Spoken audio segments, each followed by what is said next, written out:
Ready, headlines? Roll headlines. 2009 marks the 20th anniversary of the fall of the wall, the Berlin Wall. There she goes.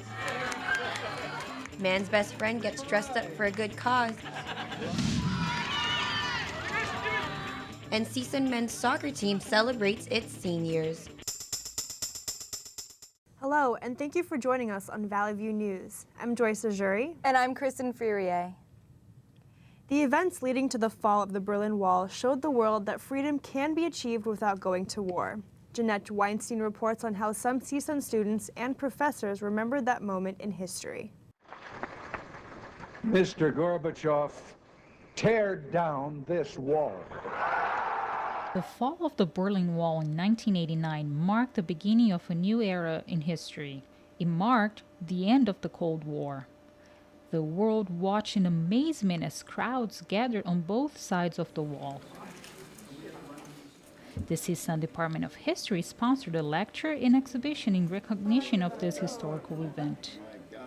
The lecture was held by Professor Michael Meyer and Assistant Professor Donald O'Sullivan from the Department of History. The main topic was the reunification of Germany as a consequence of the fall of the wall. Germans are very aware of the American contribution to German unification. Freedom without walls is the message they want to get across. From the Oviatt Library at CSUN in Northridge, I'm Jeanette Weinstein, Valley View News. Army hospital officials say the Fort Hood shooting suspect is recovering. Army psychiatrist and Major Nadal Malik Hassan is breathing on his own 3 days after the shooting.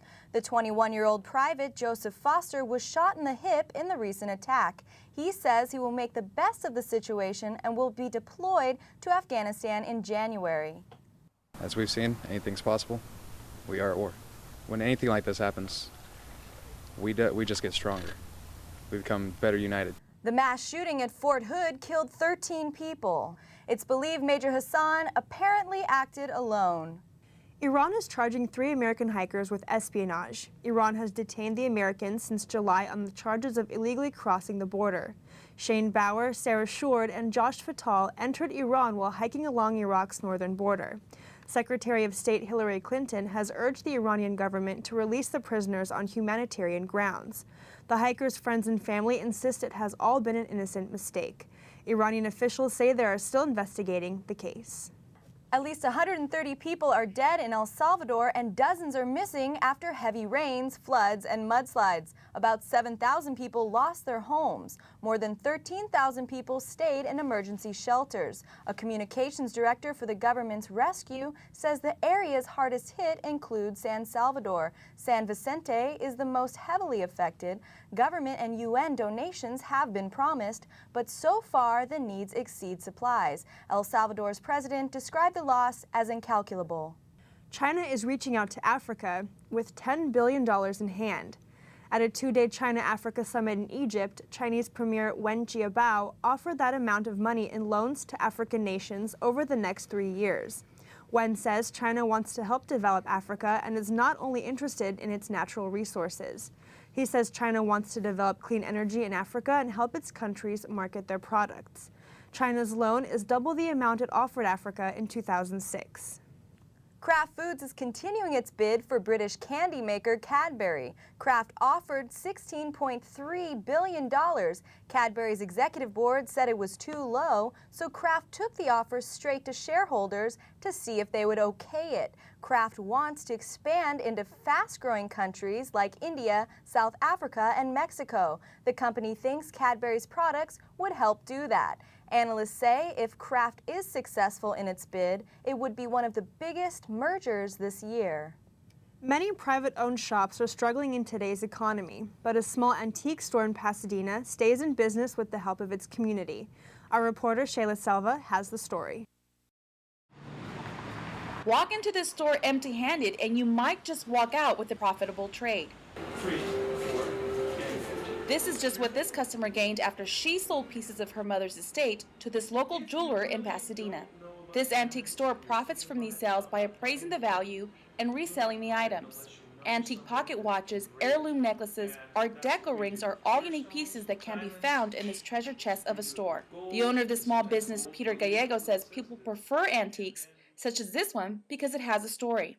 For example, somebody many years ago bought this ring because at that time, that was the style. So everybody will be knocking down the doors to get this ring here. In a struggling economy, Gallego also says he uses his own tactics to attract business. We always have ideas to invite people to come in and have cookies. I bake, so people are here relaxed, and once they start talking about jewelry, they become familiar with our store. And then they always have a story themselves. So this is one way of getting people's interest without spending expensive dollars for advertisement. But not everyone comes in to sell their antiques. This engaged couple say they come back for the great deals. I'd say it's the good prices. Everything here is like timeless, basically, so. I just bought myself a nice German Prince lighter for $35. Definitely well worth it. Executive Sales Associate Max Boletto explains the formula to the success of this business. Third Generation offers value. We offer value to our clientele, and not only that, we remember them and we're unique. You have to work hard today. You have to work twice as hard, sometimes for half as much, to keep yourself in the game. The owner of this small antique store says that people and loyal customers keep coming back despite of the struggling economy. The only difference, he says, is that people are shopping smarter. In Pasadena, I'm Shayla Selva for Valley View News. A popular car show in Santa Monica is doing more this year than showcasing classic cars. Valley View's Samantha Minton reports on how people supported a good cause.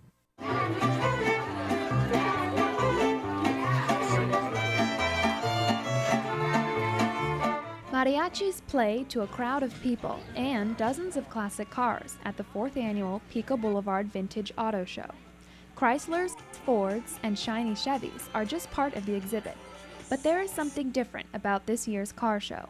All the money raised will go toward a recovery fund for Cody Williams, a local Santa Monica high schooler. Trisha Smith says her cousin was injured playing football. Cody was making a tackle. He broke his neck in 2 places. The outpour of support from the community and just friends and family has been amazing. So put your faith back in humanity to understand that, people are here and care and are willing to help out in any way that they can. Volunteers showed their support by collecting donations and raising money by selling chips, drinks, and hot dogs. Others came out for the cars, like Smitty Smith, who says he bought this 1937 Ford pickup 5 years ago. Oh, it was a junker then, yeah. I paid $1,000 for it and pushed it down 4 doors to my patio area. It was like a Flintstone thing. It had no floors. The project took 3 years. Built the chassis and built the motor and trans and had all the body and paint and had it all done from scratch. Another good oldie is this man's 1969 Chevy Impala, complete with an 8-track tape player he still uses today.